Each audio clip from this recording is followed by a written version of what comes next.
Bom dia, pessoal. Agora vamos dar a voz ao Ronnel Perry, ele que vem dos Estados Unidos, já mora aqui em Salvador há cerca de 2 anos e está trazendo, né, durante esse período, a ideia do afroempreendedorismo na América Latina. Então, é sua voz agora. Bom dia, bom dia. Obrigado, Kali. É um prazer estar aqui. Eu vou estar falando em inglês, porque se eu falo em português, eu vou falar ruim. E eu quero transmitir direitinho essa mensagem que eu vou trazer hoje. Good morning. My name is Ronnel Perry. I'm from the United States. I've been living here in Salvador for 2 years, but first I want to just thank the ancestors, thank the Orishas for opening the path for me to be here. I want to thank Paulo for inviting me. Thank you to Casado Dende, and thank you for you all being here to listen to what I have to say. So I just want to go to the next slide really quickly. I'm going to tell you a little about who I am and why you should listen to me. And then I'll get into the story. So I believe that tourism, Afrotourism, is about storytelling. It is literally about transmitting messages about the people at a specific destination community. And so that's what I'm going to talk about today. Just over 8 years or so ago, I turned my travel blog into a successful, profitable travel business, specializing in sustainable tourism that centers Black communities and culture in Latin America. And so I work with those communities, these Black communities, to provide an audience, a public of tourists, to hear their stories, while in return offering my clients high quality, personalized service with safety and wellness as a priority. And so I drive sustainable tourism, and I create community impact by partnering with local guides, operators, businesses to tell the stories, the real stories, and the often unheard stories of these Black communities throughout Latin America. I focus on celebrations of culture like Festa de Majá, Afro-Punky. I just finished 2 weeks with clients here. It was incredible. I'm doing Festa de Majá in February. I also focus on general connection throughout the Afro diaspora and stories of resistance and the stories that really resonate with our community throughout the diaspora. So I want to take a moment to just kind of lay out what I've achieved in the time that between the time that I started my travel blog until now, where I work full-time in tourism. So over the past maybe 5 years, I've had 26 clients. I've had impact in 9 different communities. These communities include Cali, Colombia, Veracruz, Mexico, Cartagena, Colombia, Havana, Cuba, Barranquilla, Colombia, Salvador, Rio, Foz do Iguaçu, and Sao Paulo. So these are places where I facilitated travel for my clients to go and find the Black stories in these communities. And some of them, you might see beautiful beaches and these beautiful postcard images, but you really don't see the Black people in those spaces. And so what I do for my clients is uncover those stories and put them in community with Black people in those places. And I also want to talk about my local partners. I work with over 30 local partners. These are hotels, these are tour guides, these are people who are sharing their daily lives and experiences with my clients. And so it's a very authentic way of connecting with community. And so all the money that my clients give to me, I then put it back into the community. And so I've had over 30 partners who have benefited from working with me. And so far, we've been able to put up to about $50,000 into these communities. So the economic impact is there, and I really look forward to growing that even more. And so these are just some photos of my friends and some of my clients and some photos that I've taken as I've traveled and hosted folks around the region. I want to tell you a little about my origin story. So the title of my presentation is that Afrotourism is storytelling. So I'm going to start with this story. In about 2016, I was planning a trip to Cali, Colombia. Cali, Colombia is on the Pacific coast of Colombia. And it is known as the largest Black population in Colombia.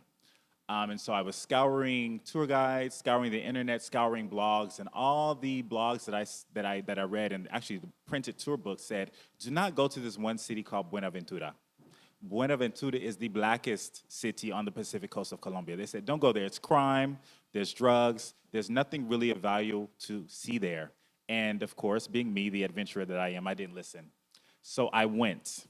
And what I realized is that I did not have the resources that would tell me, go here because there's something special about this place. This Black community is not super pretty, it's not luxurious, but there's something of value there. I didn't have those kind of resources or voices telling me that, so I went anyway.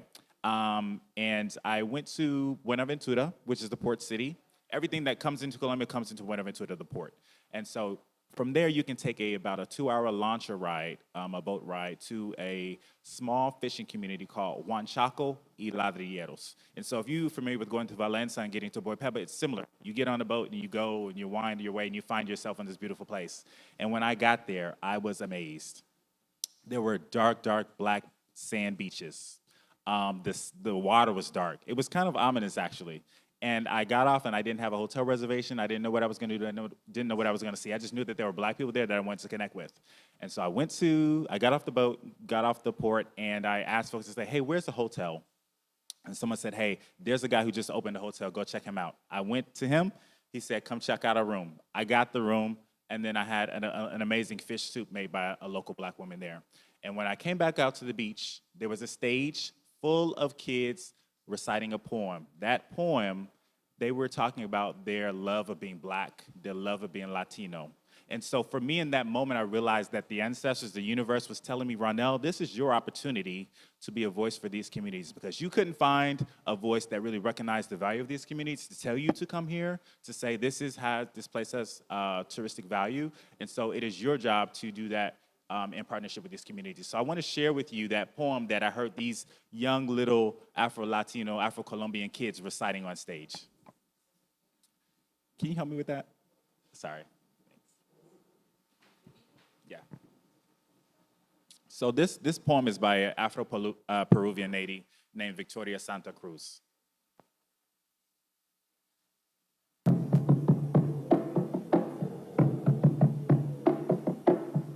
Tenía 7 años apenas 7 años. ¿Qué 7 años? No llegaba a 5 siquiera.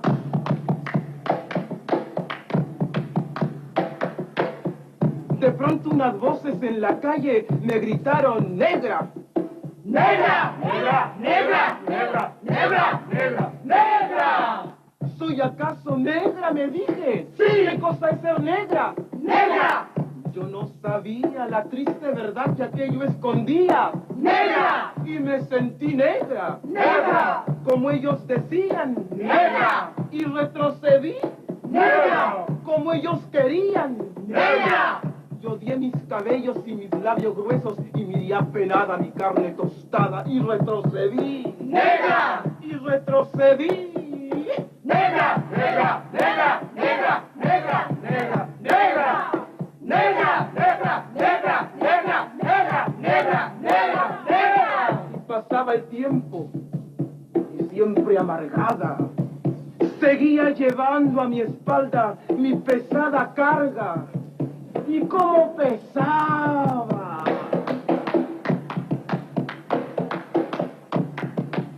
Me alací el cabello, me polvé la cara, y entre mis entrañas siempre resonaba la misma palabra. ¡Negra! ¡Negra! ¡Negra! ¡Negra! ¡Negra! ¡Negra! ¡Negra! Hasta que un día que retrocedía y que iba a caer. ¡Negra! ¡Negra! ¡Negra! ¡Negra! ¡Negra! ¡Negra! ¡Negra! ¡Negra! ¡Negra! ¡Negra! ¡Negra! ¡Negra! ¡Negra! ¡Negra! ¡Negra! ¿Qué? ¿Y qué? ¡Negra! ¡Sí! ¡Negra! ¡Soy! ¡Negra! ¡Negra! ¡Negra soy! ¡Negra! ¡Sí! ¡Negra! ¡Soy! ¡Negra! ¡Negra soy! Yo hoy en adelante no quiero laciar mi cabello. ¡No quiero! Y voy a reírme de aquellos que por evitar, según ellos, que por evitarnos algún sinsabor, llaman a los negros gente de color. ¿Y de qué color? ¡Negro! ¿Y qué lindo suena? ¡Negro! ¿Y qué ritmo tiene? ¡Negro, negro, negro, negro, negro, negro, negro, negro, negro, negro, negro, negro, negro, negro, negro! Al fin comprendí. ¡Al fin! Ya no retrocedo. ¡Al fin! Y avanzo segura. ¡Al fin! Avanzo y espero. ¡Al fin! Y bendigo al cielo porque quiso Dios que negro azabache fuese mi color y ya comprendí. ¡Al fin! Ya tengo la llave. Negro, negro, negro, negro, negro, negro, negro, negro, negro, negro, negro, negro, negro, negro, negro.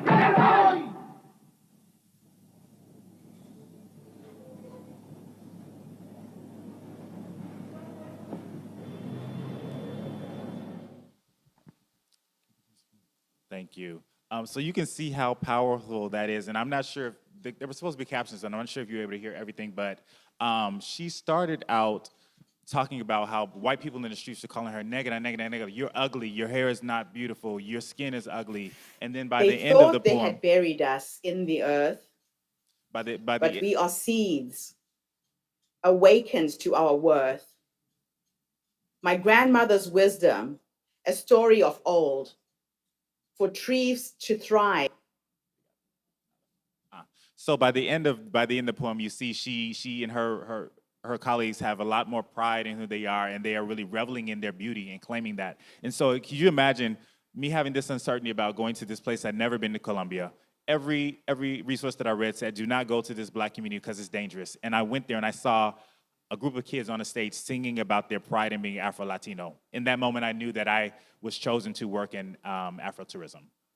And so I want to talk a little bit about that. And so from that moment on, I started my travel blog, and a few years later, I started offering trips to folks. And so since then, I went through some of the data. I've worked with several clients across different places in the world, and I moved here in 2021 while I was working at a tech firm and doing my travel business. And so I moved to Brazil, and last year, when the U.S. economy went down, I lost my job. And I was mourning losing my job. I have a beautiful life here in Salvador, and so to not have that income really jarred me and made me think, what's next? And in that moment, I also realized you have an opportunity here. You have an opportunity to put your whole heart into your travel business. You have an opportunity to really amplify the impact that you can have on black communities in Salvador. And so that's what I've been doing. And I'm really thankful for that. You know, we use the term here, abrir caminos, and I really feel like that was an opening of the roads for me to claim my role as a leader in the industry. And so that's what I plan to do. I just want to take a few moments to offer some definitions of Afro-tourism. And so for me, and I think you can add your spin on it, Afro-tourism is travel experiences centered on Afro-diasporic culture and communities. And I want to take a moment to just think about who are the players in Afro-tourism from my perspective. And people working in the industry, you can add to this. But I see the tourist as a consumer, and then you have the destination community as the provider.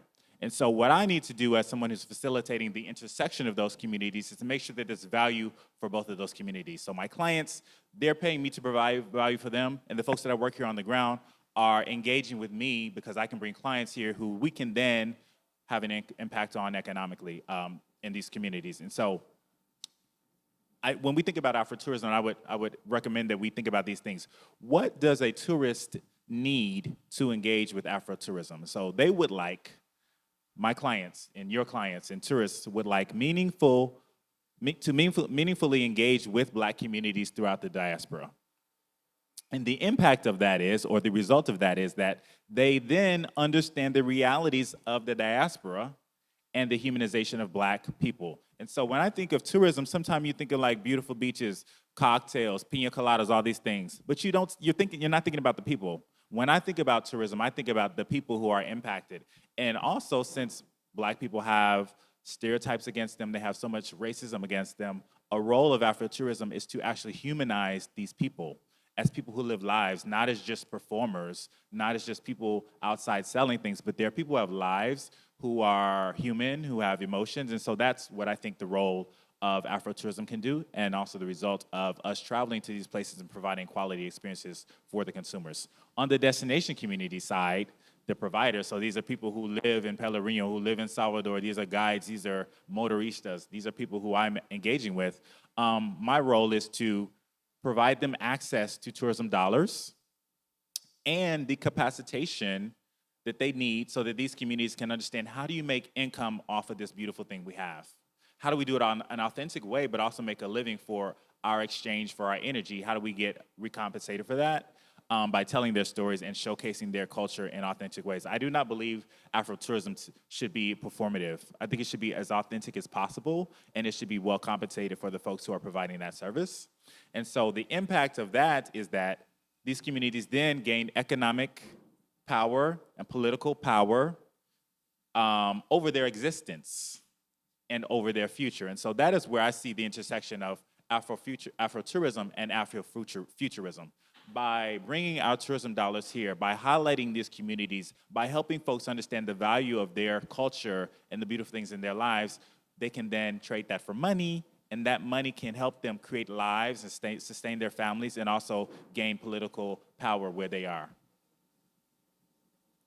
And I think that there are some key components. The things that I really try to make sure is at the core of all the things that I do in Afrotourism. One of those is economic impact. I don't believe in doing things just to do them or just so that my tourists can have a good time or just so that my tourists can feel good. I believe that everything we do needs to have an economic impact, and that is why paying folks fair prices is important. Guides need to be paid fair prices. Motorists need to be paid fair prices. Everybody we're engaging with needs to be paid a fair price so we can have that economic impact. We also need to make it sustainable. So we need to make sure that we're continuing to provide authentic and real experiences, and that we're also having a minimal impact, negative impact on the communities where we are. So whether that be environmentally, whether that be any other way that a tourist might come to a place and actually damage that community, we try to avoid that. And also, I believe that it should be authentic. Like I said, I don't believe in performative tourism. I really want people to see real lives of people so that they can humanize them and think differently about the people at these destinations that often don't get to be seen. And I also believe in high quality. So with tourists from the US who are 100% of my clients, we need to know that what we're getting is going to meet our expectations, that it's going to be comfortable in particular ways, that people are going to show up on time, that it's really going to give us the value that they're paying for. And so that's one of the necessities and one of the requirements that I have for everyone that I work with. And also I believe it should be holistic. So we don't just want to see the pretty parts. Sometimes we want to know about the politics in a place. Sometimes we're going to talk about racism and topics that are not comfortable for us to hear, but I believe that they create a more fuller picture of a destination and a community, and I think that's essential to Afrotourism. So I want to give you a little bit of context and try to help you understand what these concepts mean in real life. And so I told you the story about how I went to Colombia and there was no documentation that was really speaking positively about Buenaventura. So I want to maybe go through what it could look like if I had the tools that would have prepared me to go to this place and enjoy it at its best. Let's see. So when you think of the word Afrotourism, you might actually see Afrofuturism because they look very similar. But as you've seen, they have an intersection. And so it's a future where traveling is accessible, it's welcoming, it's enjoyable, and it's affirming for people, Black people throughout the diaspora.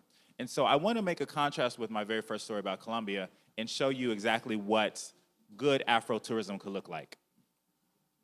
So I have here a timeline. On the top is English, on the bottom is Portuguese. And it's how I imagine that someone would interact with the community before they leave and after they leave. So before they arrive to that community and after they leave that community. So first, you would discover something about that community. You would see people from that place. Oh, Afro-Colombians, oh, Afro-Brazilians, somebody in Salvador. You would see them somewhere in the TV, on Instagram, anywhere. And you say, okay, I might be interested in that. Then you would research. That would make you curious. So you would say, Afro-Brazilians, Pelourinho. You would look, and there needs to be resources that can tell this person about this place. And then you would say, I think I want to take a trip there. So you would also start to plan. You would go to booking.com, you go to Airbnb, you would start to make the logistical steps that you need to actually have a trip. And then that line represents you're actually in the space. So you come to Salvador, you would then engage with the people. And after you engage with the people, you would go back home and you would tell stories about your engagement with those people. So that's how transformative Afrofuturism can be. You see something, you're interested, you're curious, you research it, you plan it, you get there, you engage, and then you have a new story to tell about these people who you had no idea about, or maybe you had a negative idea about. When you engage with those people one-on-one, you have maybe a more positive idea about these people. You may have a more humanistic idea about these people, a more empathetic idea about these people. And so that's what I believe is the power of Afrotourism. And I think we need to think about every single step of this timeline. Sometimes we just think about the engaged part. Are the Bayanas here? Is Valle do Nede here? Is the church here? Is the path here? Was the sign say? We just think about these physical things in the space. But I think we need to pay attention to the whole timeline. How are we putting our messages into the world to show people that there are Black Brazilians that have a beautiful culture and a beautiful city? How are we providing opportunities for people to do research about our communities and telling them how to make these things happen? Are there Airbnbs that are saying this is, in the heart of the Afro-Brazilian community? Are we really making sure that before people get here, they have all the tools necessary to actually plan their trip, to understand what they're going to see, and make it happen? And then also, once they engage with people, are we preparing people to go back to their home places and tell positive stories about the places they visited? So I would like for us to make a couple of considerations when we're thinking about Afro-tourism. I would say we should ask ourselves these questions. What stories will we tell? How will we tell the story? Will it just be on social media? Will it be through print? Will it be through TV? What tools do we need to tell the story? Do we need to train people on how to use social media? Do we need to train people on how to give interviews about Salvador, about Blackness and throughout the diaspora? And is our voice being heard? So are we reaching our target audience? A lot of times people, my clients in the US haven't really heard about Salvador in the way that I explain it. Because I'm here and I'm on the ground, I have a different context and I can transmit a more attractive way of explaining about it, but sometimes people just don't have the information. So are the voices of the Afro-tourism people in Salvador or other places being heard in the communities that can pay them to have experiences in those destinations? Does our audience understand what we're saying? Do they have a way to relate to what we're saying? Do they have a way to understand that the opportunities and experiences that we can provide in our destination can be valuable to them? And does the story resonate with them? Sometimes we talk about very practical things in Afro-tourism. You're gonna arrive to the airport, you're gonna go here, you're gonna see Pelourinho, you're going to go to a Terreiro, you're gonna do that. I like that, it's very practical. And you can talk about price, you can talk about logistics, but also, what about that story resonates with people? When I talk about Festas de Imajá, 90% of my clients who come here for Festas de Imajá are women. So I explain it like this. You're going to come to Salvador, which is based on the Black African culture, and is highly matriarchal. Women are revered here. You will see Black women in the streets honoring their body. You will see women of all forms, skinny, fat, light skin, dark skin, at the beach, loving their body, and you're going to honor Imajá, who is a woman goddess who have provided the fishermen the sustenance they need to fuel this community and the economy. When I talk about Salvador like that, women pay me to come. They say, I want to go there. I want to be in community with these women. I want to honor Imajá. And so that's what I think we need to think about when we think about Afrofuturism. Not just do we have these concrete things and logistics set up and the apparatus, but how are we transmitting the real story behind the experience that we can provide? And so, Afrotourism is storytelling. I want to offer just a couple more things before I open up for questions. Let's see. I want to talk about what I'm ready to offer as someone who wants to create a legacy here in Salvador through my business. I'm willing to offer mentorship for professionals that want to work in Afrotourism and develop their talents and experiences so that they can be more efficient, so that we can improve quality assurance, so that we can talk about pricing, so that we can talk about professionalism and how to receive and address feedback. Sometimes, I talk to people who have something to offer, but they have never thought of it as valuable. And when you don't think of it as valuable, you don't understand how to sell it. And we don't understand how to sell it, you don't understand how to meet expectations of people who are willing to pay for it. So me, as a travel professional who works with high, very demanding clients, I'm willing to work with people on the ground here to help them understand that value. I'm also looking to and willing to engage with folks who are local activists, because a lot of Black Americans that want to come to Salvador or go to any other Black communities, they want to know what are the struggles in those communities and what are those communities doing to confront those struggles and be resilient. So I would love to engage with the activist community and also the LGBT community. There's a lot of Black queer people in the US who want to come to Salvador. That's one of the reasons why I live here. I was living in Rio for 3 months, and I just saw a lot of white queer folks, and I didn't feel attractive. I didn't feel like I was a part of that community. When I come to Salvador, I was on the Orla, and I saw Black queer people on the Orla holding hands, kissing, showing love, and I said, I need to be in this space. There are a lot of people like me in the US who will pay a lot of money to come to Salvador and experience that. We need to highlight that and bring that to the top and really say queer identity can be a part of Afrofuturism, and Salvador is a place where it's nurtured and you will feel safe. And the last thing I want to think about is also promoting Salvador as a first stop. A lot of my clients say, hey, I want to go to Brazil. Let's go to Rio. Let's go to Sao Paulo. And I say, well, how many days you want to spend in Salvador? 1 day. I literally had some people come for 2 days, a day and a half. It was a whirlwind. So I want to continue to promote Salvador as our first stop. When people think about Brazil, they should think about the beaches of Salvador. When they think about Brazil, they should think about the caipirinhas you can get in the Centro Histórico. I really want to continue to promote Salvador as a first stop and not a second stop. We can put Rio on the second stop, but I feel like there's so much culture and so much that you can really find in the nitty-gritty here that 2 days, 1 day is not enough. You need probably 4 or 5 days, and so that's what I'm really to commit to do. I want to open it up for questions now, but I just want to remind you that Afrotourism is storytelling. We have to be very careful how we tell that story, the voices that we're using to tell that story, the tools, and be prepared to really try to make a connection, an emotional connection with the people that we want to engage through Afrotourism. Any questions? Yes.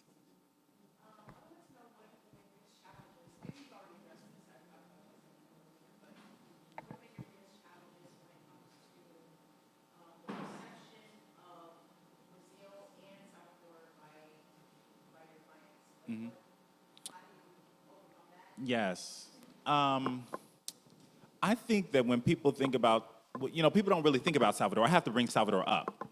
First off, they think about Sao Paulo and Rio. So I have to say Salvador is amazing. You need to come here. But then I have to set their expectations. I would say Salvador has some challenges that Rio doesn't have or that you might not encounter in Sao Paulo. And while the community is black and it's a beautiful place, it's not going to look like Rio in some places. You're going to have a very different experience. Things might close earlier. So I have to kind of set their expectations about how different Salvador is from other places in the country. Because it's a culture shock. When you think about Rio and being out on Copacabana and just la, and you come to Salvador, and it's a little bit harder to get really what you want. It's a little bit harder to navigate sometimes, a little bit harder to communicate. Not a lot of people speak English. So I kind of have to differentiate Salvador, its culture, what it offers, and maybe some of the difficulties and challenges about being here that you might not encounter other places or might not be as visible in other places. So it's really about setting the expectation, saying Salvador is literally a whole different place. And so that's really what I need to do when I talk to my folks about coming to Salvador. But when they get here, they say, we can accept that because this place is so beautiful. It has offered me so much. They're willing to see the balance, Any other questions? I have a question. Yes. So, I want to know your opinion. Desculpa, vou fazer em português. Porque eles são tradutores. Eu quero saber a sua opinião. O que você acha sobre o afrofuturismo, de certa forma, confrontando o turismo clássico que ainda resiste para o turismo de experiência? Porque o turismo clássico, esse que você conhece, é o que você falou, que é visitar logisticamente aqueles pontos, marcar ali que foi e pronto, está tudo ok. Eu fui naquela cidade, eu visitei as praias. Mas e esse turismo que é vivenciar a cultura de uma forma interativa, construtiva, enriquecedora? Eu percebo que existe uma resistência muito grande das agências grandes de turismo, dos guias de turismo antigos, que já trabalham ali caminhando pelas ruas, oferecendo seus passeios. Você enxerga esse conflito ou não enxerga como conflito? E de que forma você acha que isso pode ser contornado para que os profissionais trabalhem de uma forma até mais harmônica, assim? Mas eu, até como exemplo, eu enxergo muito a questão tipo o taxista, que vivia ali parado na fila, esperando alguém chegar. E o motorista de Uber que está ali rodando a cidade toda, entende? E aí, quando a Uber chega, vem esse conflito com eles, um pouco de resistência em aceitar a tecnologia, em aceitar uma forma diferente de apresentar o mesmo trabalho. De que forma você enxerga essa relação? Yes, that's one of the things that I really pride my business on, is being immersive. And so rather than just skimming across the top and seeing things and being protected in a little bubble and thinking that you experience Salvador, I really curate custom experiences. So a lot of the people that I engage with are not tourism professionals. So I just had a black queer woman here who's leaving today. She spent a week before Afropunk with me.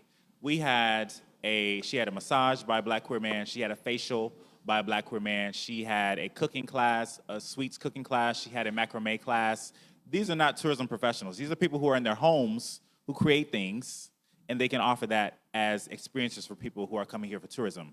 Because my client was really interested in doing things with black folks, making an economic impact, and being around queer folks. So I found people that I know through my network whether they be influencers on Instagram or people that I know personally, and say, hey, I have somebody who wants to know your story specifically. And I think that's the difference between what you see in classic tourism and what you see in the kind of tourism that I do. I want my clients to know these stories of individuals.